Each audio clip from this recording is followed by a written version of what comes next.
So for this experiment, you'll need several items: an electronic balance, a graduated cylinder, a package of graham crackers, one bag of Hershey's chocolate bars, the 10.35 ounce snack size ones, one bag of large marshmallows, the 10-ounce bag, two 9-inch square pans, one can sweetened condensed milk.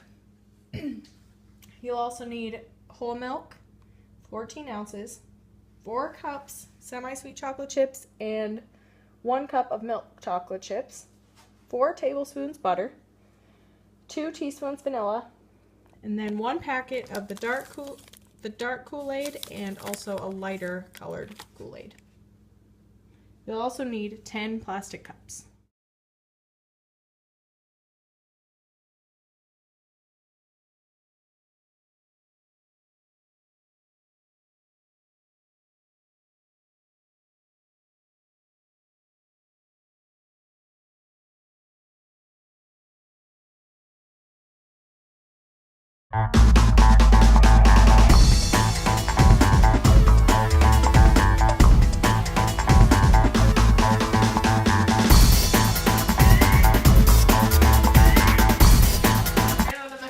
Bars first, so that would be the limiting reactant of the s'mores.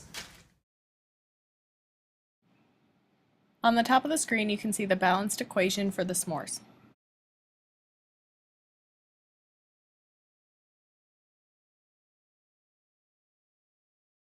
I lightly did some cooking spray underneath, and then I put some tin foil over them and left some hanging to pull the fudge out later. Here we have 2 different batches of fudge. In each batch there are 2 cups semi-sweet chocolate chips, 1 teaspoon vanilla, 2 tablespoons butter. In the first one there's 1 can of sweetened condensed milk, as seen here, and then the other one is 1 3/4 cup whole milk. Right here we can see the condensed milk fudge starting to heat up and come together, and then right here is the whole milk fudge starting to heat up. Alright, here's the sweetened condensed milk version. You can see it's kind of a viscous liquid, and then here it's a thinner liquid. Still not completely melted, but almost. As you can see here, the sweetened condensed milk version of the fudge is thicker, and when I pour it in the pan I kind of have to spread it around a little bit.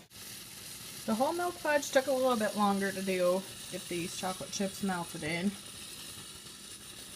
It's starting to look a little bit thicker. This is what it's going to look like going into the pan. Okay, this one here is a runnier liquid, a less viscous liquid when it goes into the pan, so I don't really have to spread that one out very much. That's the whole milk one right there. There's the 2 pans, and now we'll see what happens as they cool down. Here are the 2 pans of fudge starting to cool. This one's the condensed milk fudge.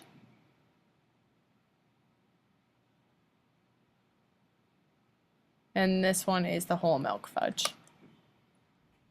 So here we see the condensed milk fudge, and it can be cut up into pieces like this, and even smaller pieces.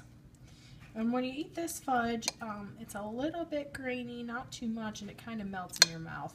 Now the whole milk fudge, the difference in this one is that it's still a liquid, and it's been almost 2 days, and it's still kind of in its liquid. You won't be able to cut this up or anything. So the difference between it's a super saturated substance, whereas this one over here is unsaturated, which is why it's still a liquid. But this one with the grainy texture, you can tell that it does have a little bit of a crystallization, but not too much to where it's too gritty. The purpose of the butter in the fudge is to make it so that it has that nice smooth texture, and it doesn't really become a rock hard solid with too much crystallization. The better fudge is obviously this one because it's smoother and it is cuttable, and this one tastes pretty good, but it's not as sweet, and the sweetened condensed milk definitely added some sweetness to this semi-sweet chocolate in this one over here.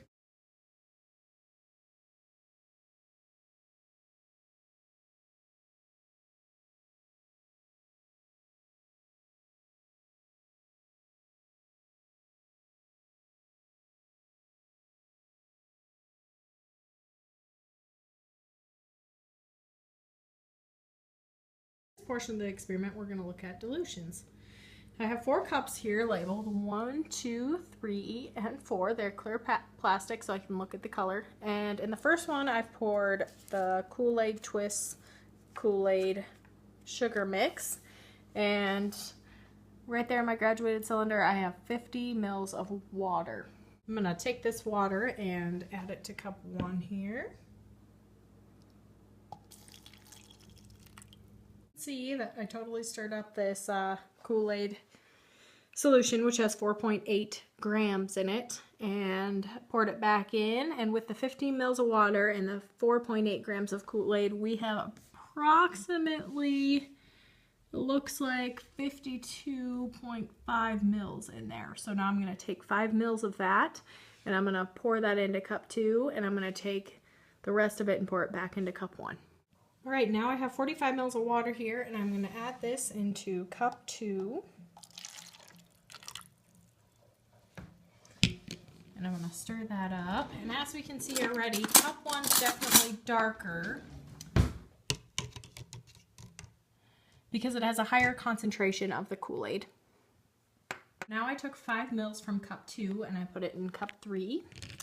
I'm going to add 45 mils to make a total of 50 mils. As we can see, it's a lot lighter than number 2 because the concentration of the Kool-Aid is less. And now I'm going to take 5 mils from number 3 and put it into number 4 and add 45 mils of water, and we're going to look at the results.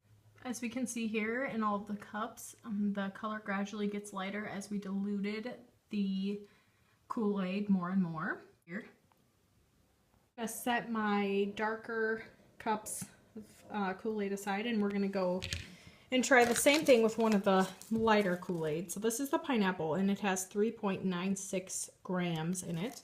I have that in that cup, and I'm going to add this to here. I'm going to stir that up like so. And I'm going to pour it in here. Let's see how much we have. So for this one, it looks like we have almost 52 mils. So we'll just say, we'll just go with 52 mils on that one. It's almost 52. And then I'm going to repeat the same procedure with all these 4 cups as I did with those 3. I'm going to take 5 mils of this, put it in the second cup, and then take 5 mils from the second cup, put it in the third one, filling each with 45 mils of water.